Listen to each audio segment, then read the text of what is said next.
I've been burned. This is a quote that we may have all said at one point in our experience with marketers. We've all been there, investing time, money, and trust into a marketing agency only to end up feeling disappointed. And certainly with less dollars than we had in the prior month, 3 months, maybe even year. I really never want you to say that about your next marketing partner. That's whether it's us or anyone else that you choose to work with. In this webinar, we're going to show you how to make smarter choices, to avoid costly mistakes, and to work with a team that truly understands your practice and your goals. Today, we're going to be covering the top 10 tips in choosing your next marketing agency. Now, a brief background on us. My name is Hugo E. I'm the founder of Abogados NOW. We are a Spanish marketing agency only for attorneys. We produce websites and videos and ads, social media, video marketing. We've been around since 2017, the first, and we like to believe it's still number one Spanish marketing agency for attorneys only. Our whole team is across North, Central, and South America. At this point, we've serviced over 325 attorneys nationwide, and we host programs like this for literally thousands of legal professionals who want to advance their business, who want to advance their marketing, their operations. And our promise today is the same as our promise from all of our past events. We're going to show you something new. We're going to give you actionable takeaways that you can implement today. And we're not here to sell you anything. This is not about Abogados Now. If you do want to learn about Abogados Now, go to abogadosnow.com or shoot me an email at hugo@abogadosnow.com. So there are limited replays, so you want to take notes, write them down, type it down. Replays are limited.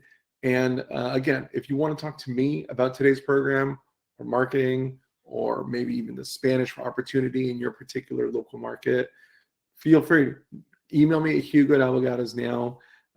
Without further ado, let's get into the top 10 tips to choose your next marketing agency. Number one is probably the most important one of all. It's define your goals. Let's start with a quote. I'm actually starting several of these sections with quotes because I love quotes. This one's from Zig Ziglar. If you aim at nothing, you will hit it every time. I can't tell you how many conversations I've had with attorneys who, when I ask this question, like, why are we here today? What is it that you want to do in your firm with your marketing? It often comes with very little response, with very little specificity. I want to show you what goals define look and sound like. These are super common for attorneys. More leads. Probably 50% of my calls, at least, that when I'm talking to attorneys, they just want more leads. Super simple ask, but very specific, right? We love that specificity. Hugo, I want 50 more phone calls in workers' compensation. Hugo, I'm looking for 150 new family law simple divorce inquiries per month. Then there's brand awareness. A little less specific, but still, there's some metrics that can be measured on brand awareness. You know, how many thousands of times did your video ad appear? How many people in your market consider the reach saw your ads? What was the frequency? How many times did they, on average, see your advertisements? Then there's client retention. Maybe you're working with high ticket or high net worth markets or audiences or potential clients or prior clients who you need to nurture. I see this a lot with like wealth managers and CPAs.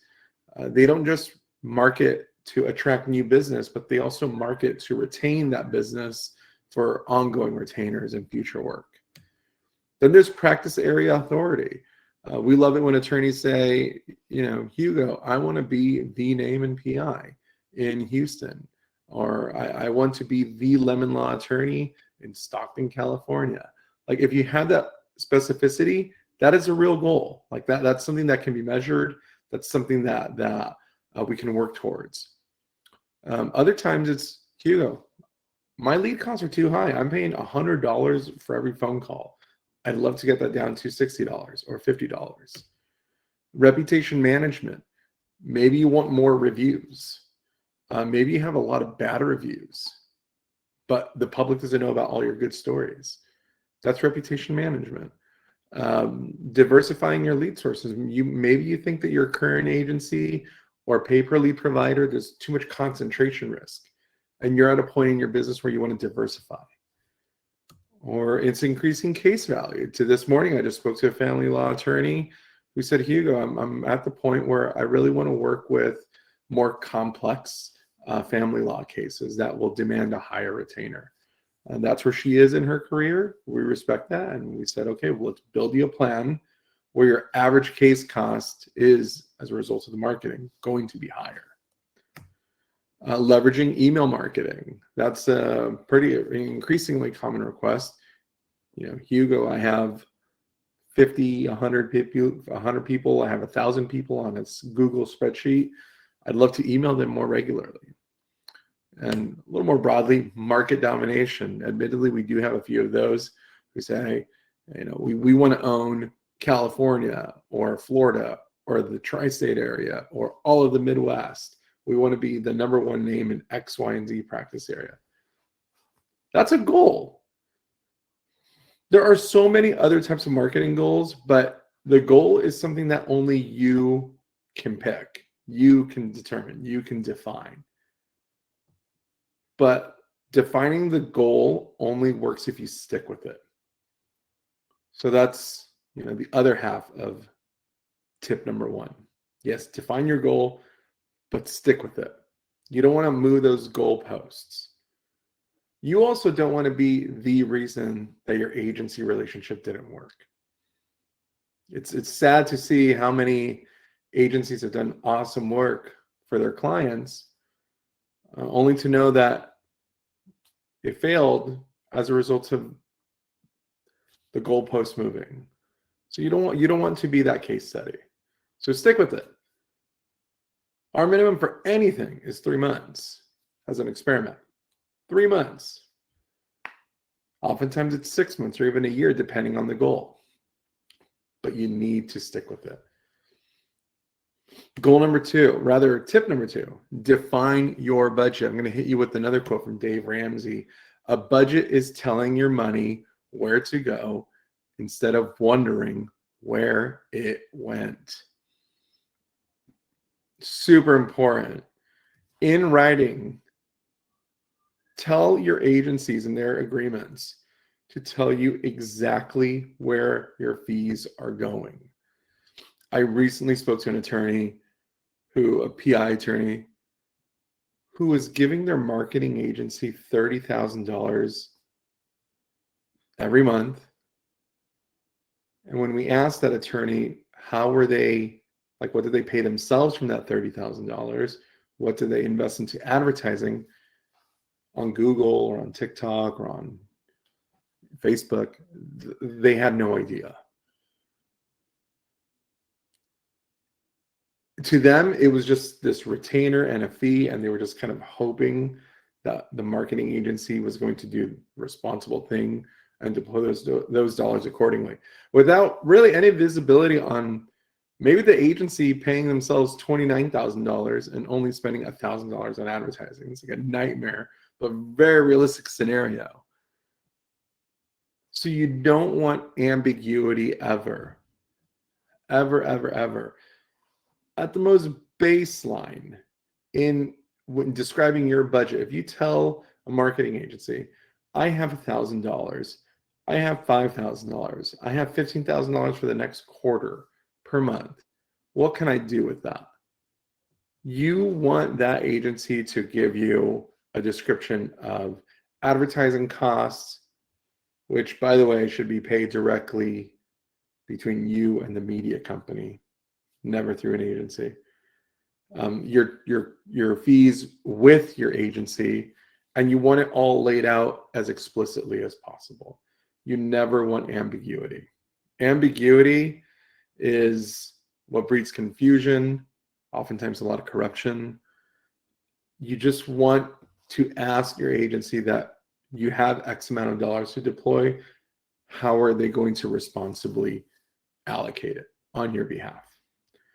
So it also helps to define your budget because your agency will very quickly tell you if you can work within their line of services or not. Number 3, industry-specific knowledge. Here's actually one of my favorite quotes from this program. If you think hiring a professional is expensive, try hiring an amateur. Don't be a guinea pig for any agency. You don't want to be the first legal client that they worked with. It's just too risky. Legal is competitive. And competitive online means it costs more to advertise your service to the consumer than, say, the coffee shop or a barber shop or a driving range down the road. So these are real dollars that you want to deploy. The average attorney right now is spending about $3,900 a month on marketing, which translates to close to $50,000 a year. That's a $50,000 investment on average from the solo to mid-sized firm to the enterprise firm. Like the total average, largely solos, about $50,000 a year that they're deploying. That's an investment. Who do you want to manage your investments? When you're talking to an agency, you want to know that they've either worked with attorneys for several years or that they specifically and only focus on legal. Obviously, we're biased. We choose the latter. All we do is legal at Abogados Now. And that reduces surprises. That reduces the lack of experience. That reduces essentially a lot of the variables that have to do with intake and call quality and advertising quality and lead quality that would otherwise just be completely experimental with an agency that has little to no experience in legal. So ask your agency, do you work with attorneys? Show me the history. And if they only work with attorneys, find out what they do via case studies, which is what brings us to number 4. You want to ask for case studies that have a demonstrable, clear before and after. We have scores of them. Some of them are on the website. Many of them are private on PDFs, and we can only share them if the client on those case studies gives us written approval to share it with another attorney. That may be an obstacle for several agencies because most agencies that have been around for a few years have case studies, and they may or may not be able to share them. But when they do, you want to see a clear before and after. Like the one that we always see, at least in our company, because it is public. It's Elliot Zarabi, criminal defense attorney, went from having zero presence in Spanish to having some of the most competitive position in the Spanish-speaking market for criminal defense cases. Clear before and after. Went from invisible to extremely visible, and we did it in about a year and a half. We discussed his budgets, what he was spending month 1, quarter 2, what that trajectory looked like in terms of lead spend, case counts. So you want contact information on that case study, emails, phone numbers. So it's obvious that the agency is only going to provide you case studies from, great results. Maybe they only want to show the exceptional results. It varies agency to agency. We kind of show everything, like the ones where it works out quite well to the ones where they're very exceptional. But don't be afraid to ask for the failures from the agency. If you're an immigration attorney and you're saying, hey, talk to me about an immigration campaign that failed. I want to talk to the attorney who owned the firm for the campaign that failed. Like, can you connect me to them? You might learn a lot from that. And an agency that's willing to share that contact information is probably pretty transparent, probably to be trusted. So, we're talking about the average, right? The $50,000 a year investment.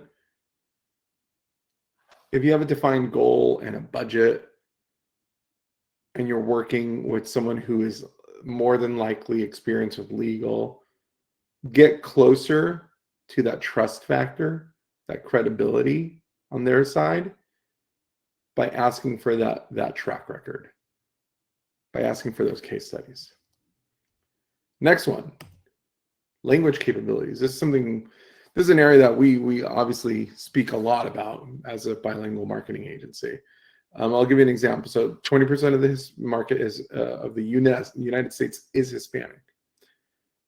So our position is, if your state matches or exceeds this 20% average, you need to be in these markets. If your state is trending towards these markets, you should be in these markets, but understand you'll be early. So there's going to be some, unknowns and variables, which is generally good. Early adopters in trending markets are a good thing. So you should be thinking about language capabilities if you meet these criteria. If you don't see your state trending according to US Census, all this is public data, census.gov. If your state isn't trending towards having more Hispanics, just skip the step. But more often than not, we see most states are either trending or are part of this national average. If you're looking at scale, let's say one of your goals is, I want to double my revenue. I want to scale to this new market. I've never done Spanish or Chinese marketing or Russian marketing. You want to look for prior success in other languages from these agencies. Oftentimes, these agencies see other languages as sort of an afterthought that they outsource to, potentially their receptionist, or maybe someone on Fiverr for a very cheap rate, which we obviously know will yield poor results. It's not so much that the agencies don't take it seriously, it's just that they don't understand the cultural nuance required to market in other languages, which is fair. It's a totally different discipline than just marketing for the general market. So you want to ask for that prior success. Like, show me that you've marketed towards the Filipino market. Show me the work that you're doing in San Gabriel Valley, in Denton, etc. And then you're also going to want to ask for samples of their creative, their videos, their ads, their Google copy, and you want to share it with colleagues who are fluent in these languages. Because one thing that all of us who speak other languages can sniff out very quickly is whether the agency is tapping into the culture the right way, or if they're just doing translation of work in another language. Translations are very effective in terms of the outputs, right? Especially through AI, but they don't get the job done because they don't touch on culture. And the most common example I use all the time, especially in Spanish, is, in English, what works is describing settlement values and pedigree, background history. Whereas in Spanish, what works a lot, especially in big metro areas, is saying, we're going to help you regardless of your immigration status. So that's a cultural touch point that would otherwise not be translated. So you want to ask for it. And you'll notice a trend for all these tips. It's just asking the agency for what you need to succeed. It all starts with your goal. I need to recap that. All of this goes back to your goal. If you have your goal defined, asking for all of these things will be quite easy. I think your agency or your prospective agencies are going to really see that you're serious about hitting this particular number or touch point, and they know that you'll be asking for these things in relation to your goal. Number 6, transparent pricing and terms. Fees should always be simple and explicit. It's wild how many marketing agreements I've had to walk attorneys through from their prior agencies that were so complicated. They were like tax codes. They should be simple and explicit. I'm going to show you an example of ours just to kind of drive that point home. What you pay a marketing agency should be no more complicated than what you pay for your email bill, for Netflix. It should just be a fee that's generally predictable, that doesn't really move all that much. You want to steer clear, though, on the topic of fees, of cheap. Cheap oftentimes doesn't drive value. So if you find yourself saying, wow, this is borderline too good to be true, it probably is. It's probably being farmed out for a fraction of whatever that cheap fee is, and it's not going to yield you any results. As far as terms, they should be in months. Most terms should start at 3 to 6 months. Anyone demanding a 12-month agreement, unless it's like, really long-term contract, like really complex SEO, or you have a really big market domination goal, 12 months plus, I don't find that that's all that necessary. Someone should be able to prove some results to you, at least from the goals, that list of common goals that I showed earlier. So an agency should be able to demonstrate some proof of concept goals in 3 to 6 months. You want to steer clear of month to month, just because what that suggests is that an agency is likely just amassing a bunch of clients and seeing what percentage of them are going to stick, without really giving you the time and dedication required to hit your goal. So ultimately, you want this to be transparent. I'm going to show you a section of an agreement that I recently saw about a month ago that blew my mind. Let's read this together. Certain fees or additional charges applicable to this agreement may not be disclosed or specified herein or in any statement of work. Such costs or fees, although potentially incurred in connection with the services, may become due periodically. The amount of any such fees, which if due will be payable by the client, may depend on various factors as determined at the company's discretion. Or translation, your bill could go wildly up or down depending on however the agency feels, whenever they want, however they want. Wild. When I saw this, I was like, I've been in the business for quite some time. I was stunned. I was kind of put into silence, speechless, if you will, for a good 2 minutes. And this attorney had been in this agreement for close to 5 or 6 months. So we were just trying to help him out of this particular situation where his website was being held hostage, which we'll get into in a moment. So I find that most ethical agencies have fees like this in their contracts. It's X amount of dollars or 20% of your ad spend, whichever is greater. The term length is this. Some notes briefly describing the customization of their program, and that's it. Obviously, you'll have a statement of work like the deliverables and all that stuff, but pricing should be that simple. It should be that explicit. It should be at the top of your agreement, because that is ultimately what's required for you to work with any agency.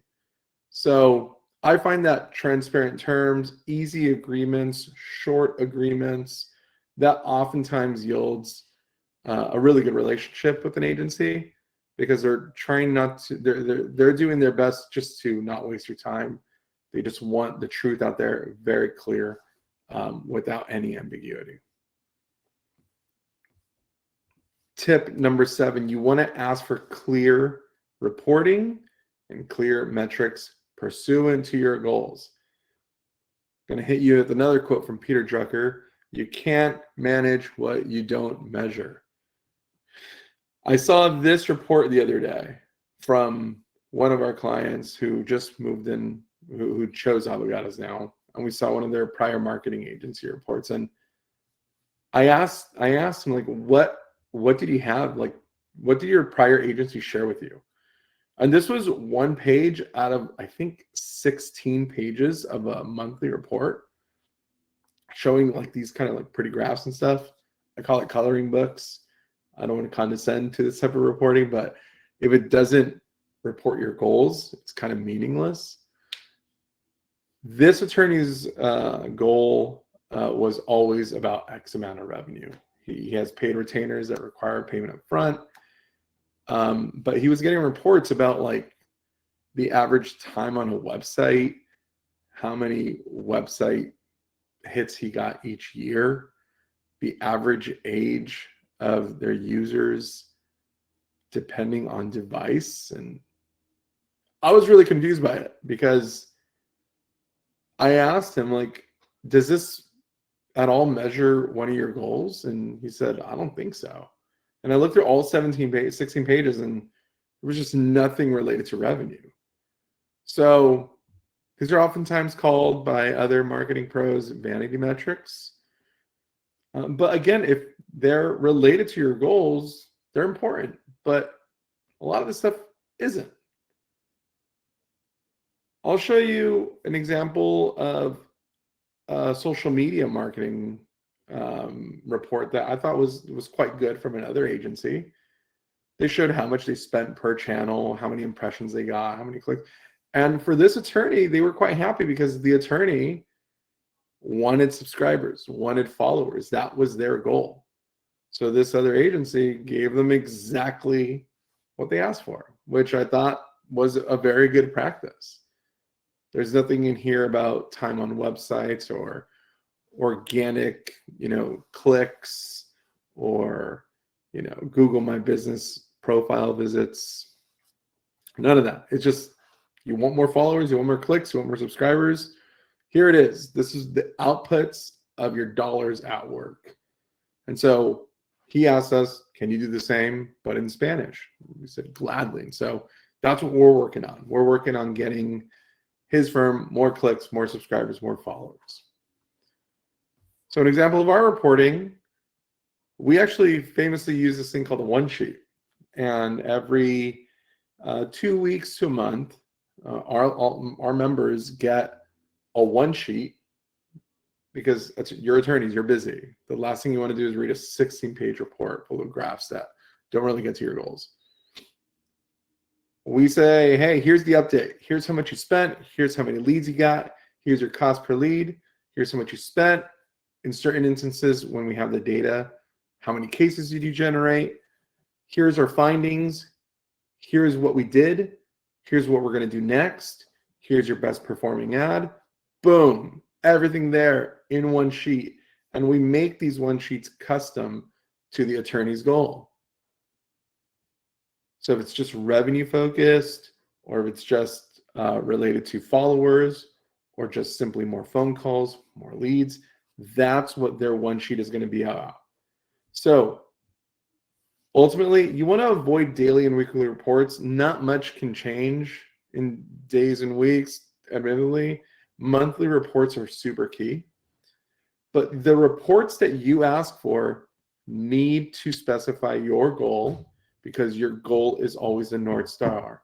If you're on a call, a status call with your agency, lead with the goal. In fact, your agency should be telling you about the goal. It's like, hey, John, thanks for hopping on today's call. Let's take a look at your one sheet. Looks like you got 6 cases in the last month. Your acquisition cost was a little higher than the prior month. Here's what we're going to do to work on it. Your goal is always a North Star. So these metrics, reports, for what you need, they're oftentimes quite simple. Most things can be measured. Most agencies should only be held accountable to a few KPIs. It's really how much did you spend and what did you get out of it? Everything in the middle is sort of to be managed by the agency. So dollars out, results in. Lead with that, pursuant to your goal. Tip number 8, visibility. You want to work with agencies. If you're a US-based business, you want to work with other US-based businesses. Let's not beat around the bush. If a company screws you, you should be able to sue them. Much easier to do in the United States versus if that company is in, say, Bangkok or in the Philippines or in India.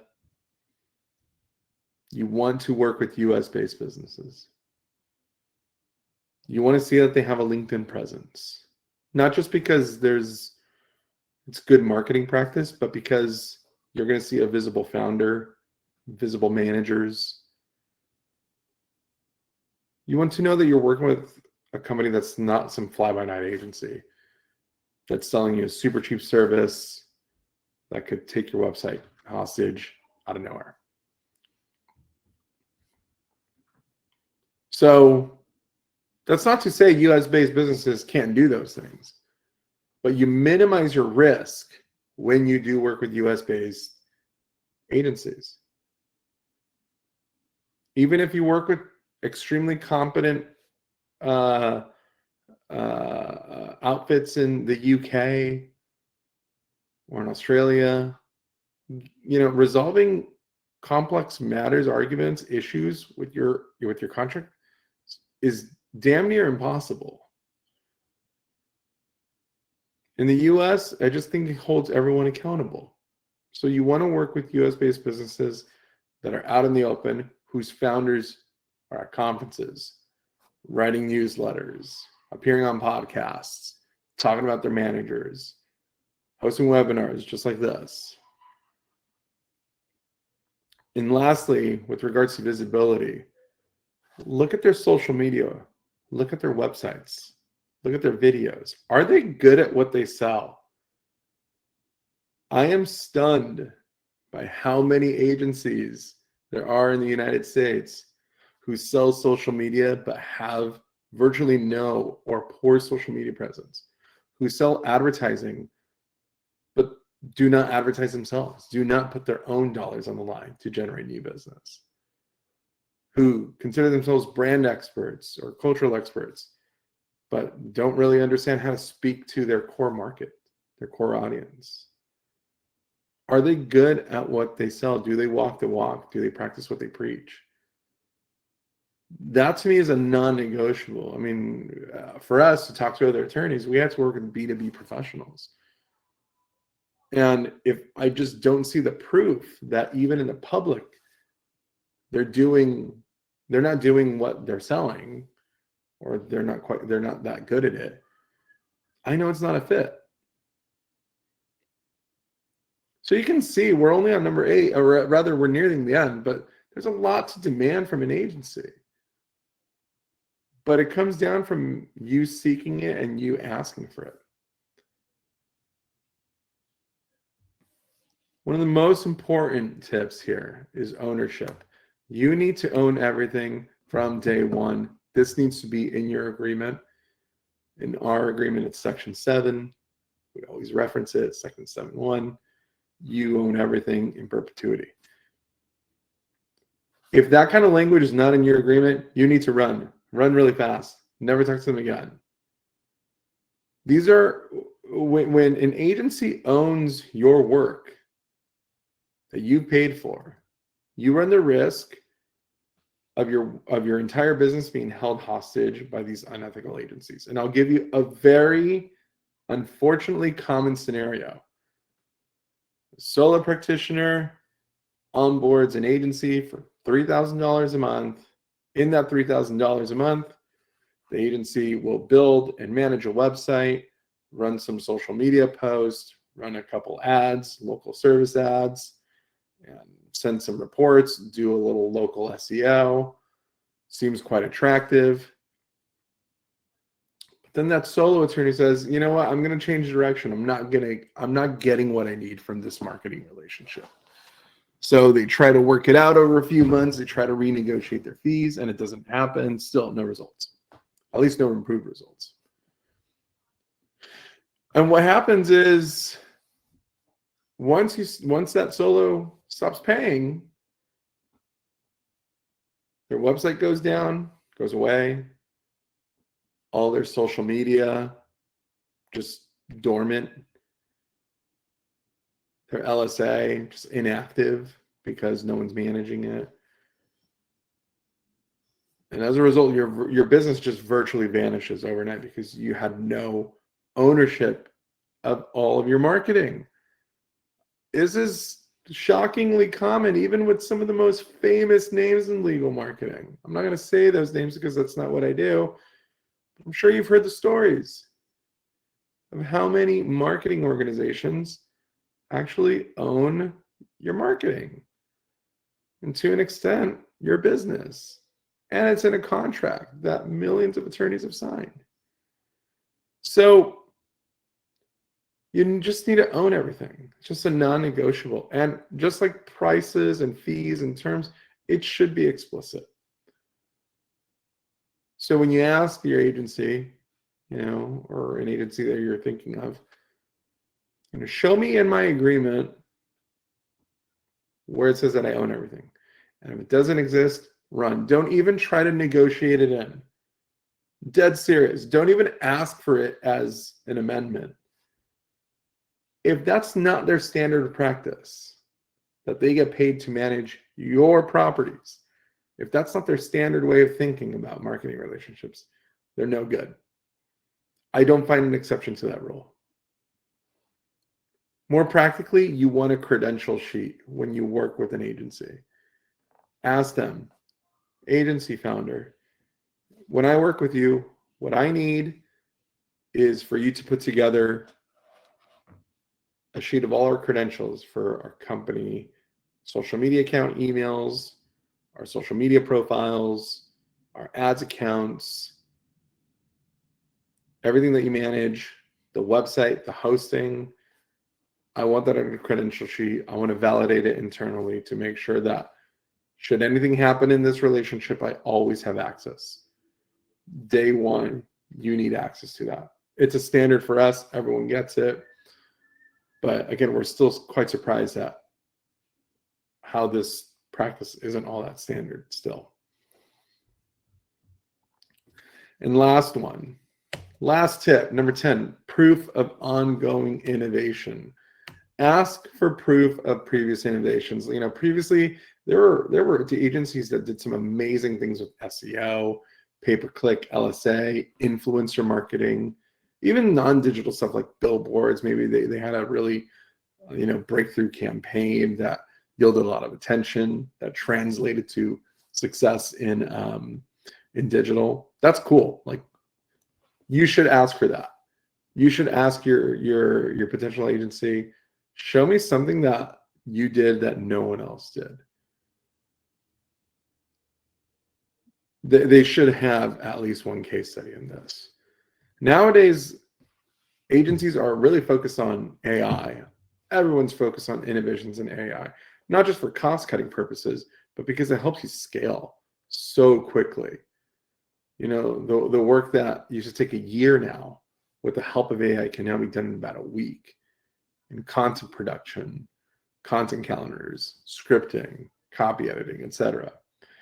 User-generated content video, programmatic or ad or bid-based advertising, email automations, still a hot topic.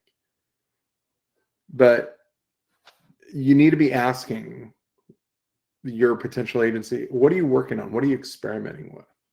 And if you do decide to work with those agencies, they should always be experimenting, not with your dollars, but with their own, right? They should always be experimenting. And they should occasionally ask you to participate in some experiments. You should be open to trying something new out. Be an early adopter. Being early can be a great thing. Imagine if you were early to SEO in, let's call it the late 90s. Imagine if you were early on LSA. Imagine if you were early on Facebook ads when they were like nickels per 1,000 eyeballs. So being early can be a very, very advantageous thing, can be a very lucrative thing. But your agency should be guiding you Like, you're not a marketing professional. You should be relying on your agency to tell you what's new, what's around the corner. X, Y, and Z is saturated. Tell me about A, B, and C. Like, they should be telling you that proactively and occasionally telling you to participate. So let's recap. Number one, define your goals. None of this matters. Zero. None of this matters unless you define your goals. And you might have to sit down and think about it. The goals can be reverse engineered to your why. You know, one of the most recent conversations where it was a very explicit why was an attorney told us that she's signing with us because she needs X amount of revenue because she wants to put her $2 through college, and she needs X amount of dollars over the next 2-3 years to make it happen. Very crystal clear. So sometimes you might just need to look at the macro, sit down and say, like, what is it that I want to do? And then define that goal. Once you have your defined goal, you're going to define your budget. You say, how much can I allocate towards getting to that goal? Maybe it is with an agency. Maybe it's with a consultant. Maybe it's with an in-house marketing staff. Maybe it's not marketing at all. Maybe it's, operationally, you need to focus more on better intake, better client experience. But no matter what, you want to define your budget to identify what you can allocate for someone else to help you out here. That someone else or other organization should have industry knowledge. I think it's a non-negotiable. If you're working in legal, only work with agencies and other organizations that largely or exclusively work in legal. You don't want to be that guinea pig. It's very costly to be a guinea pig. You might win in the same way that you might win at roulette, but this is your business. This is not roulette. Number 4, ask for case studies. More importantly, clear before and afters contact information. If your local market is in that national average, at least for the Hispanic market, you want to find out about language capabilities, because you will only be able to scale your marketing through other languages. You want to ask for transparent pricing and terms, very explicit in your marketing agreements. Your marketing agreements should be no more than a handful of pages. We're talking, like, on the high end, 5 pages, on the low end, 2. Anything beyond that, they're bearing something. Avoid those contracts, and if you do read them and they're to your satisfaction, great. But I don't find that lengthy agreements are oftentimes with good intentions. Clear reporting and metrics. You have your goal. You're paying someone with your budget to get you to that goal, to see if you're tracking towards your North Star, which is your goal. You're going to need clear reporting and metrics. Be extremely picky and say, before we sign, I need to make sure that the data that you and I discuss leads with the goal in mind. Nothing else matters. Everything else is just contextual or useless. Ask for it. It's okay. Visibility, US based, clear management, clear leadership, clear founder. You want to see that this is a business that's out in the open with some domain authority. Ownership. In your agreement, you need to have ownership. Non-negotiable. Day one in perpetuity. If the agreement does not show that you are the owner from day one to perpetuity, don't negotiate it in. It just exhibits bad business practice, bad intentions. You're going to end up in a bad situation where your website goes down for days, weeks, months, and then you're going to be scrambling for help. You need to own everything. It's yours. This is your marketing investment. Thus, the IP properties are yours. And lastly, you want to make sure that your agencies aren't stagnant, that they're just not resting on their laurels. Digital especially is changing all the time. You know, my team, for instance, we're not just thinking of this year, we're already thinking about 2026. We're thinking about breaking patterns. We're finding ways to, you know, go left when everyone is going right. Your agency should see that as just kind of part of the job. It shouldn't be accidental or circumstantial. They should also loop you in on the experiments that they're doing with other clients that you may want to participate in. Ongoing innovation is also another path to scale. Because I promise you, what works today will not work potentially even tomorrow, next month, next year. So you don't want to be in a situation where you have a lot of like channel risk or concentration risk on something that is always evolving. So those are our top 10 tips to pick the right agency. Whether you choose Abogados Now or any other agency, we hope you make the right one that's for your goals, that's for your business, that's for your future. I want to thank our team for producing another fantastic event, and we hope to see you at the next one. Our next event, just so you know, is titled Referrals, Reputation, and Retention, the Habits That Make Attorneys Stand Out. This is amazing if you're fairly new to referral network marketing, if you're still not sure how to get out into the market, make contacts.